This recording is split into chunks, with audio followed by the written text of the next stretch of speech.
Thank you very much. We'll now hear from another longtime advocate of marijuana reform, my colleague on the Judiciary Committee, Representative Steve Cohen. Thank you, Jerry. Thank you, Jerry, and all the colleagues that I stand before for their work on this issue, and also Senator Booker, who has been is the sponsor of the CARES Act, of which I'm a sponsor in the House, that deals with some of these topics. And in the past, people like Maurice Henchy and Dana Rohrabacher, who worked hard to see that we had marijuana reform.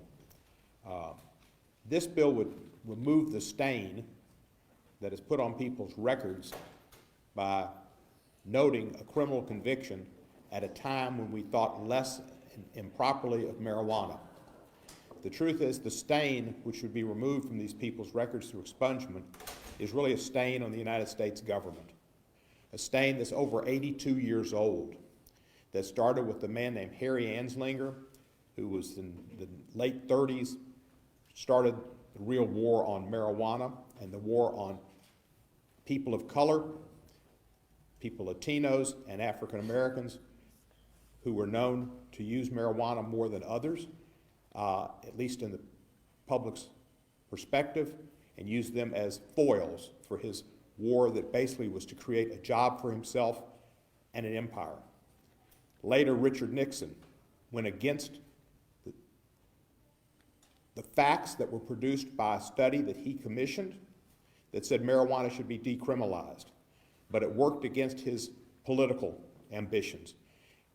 And it was less popularly received in the South among people who are still supportive of a special force in the Republican Party that didn't agree with those positions and that were part of Richard Nixon's campaign to take over the South.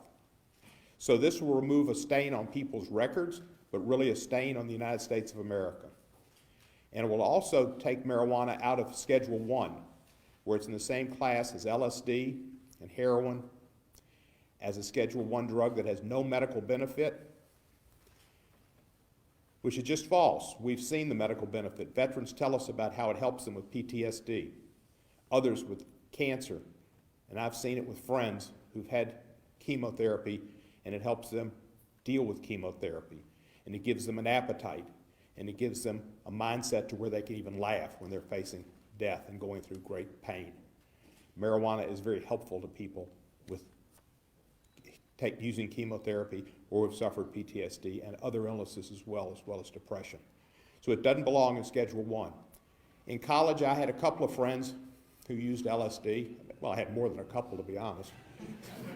But a couple who met very bad fates. They went out of the tops of buildings. They jumped out of windows on the 11th floor and died. I don't know if they thought they could fly. I don't know if they just decided to end it all. But I've never known anybody who did that who was smoking marijuana. So it doesn't belong in Schedule I. Earl Blumenauer said this was probably the best of all the bills. I guess he was saying it's the Acapulco Gold of marijuana legislation. I'm happy to support it.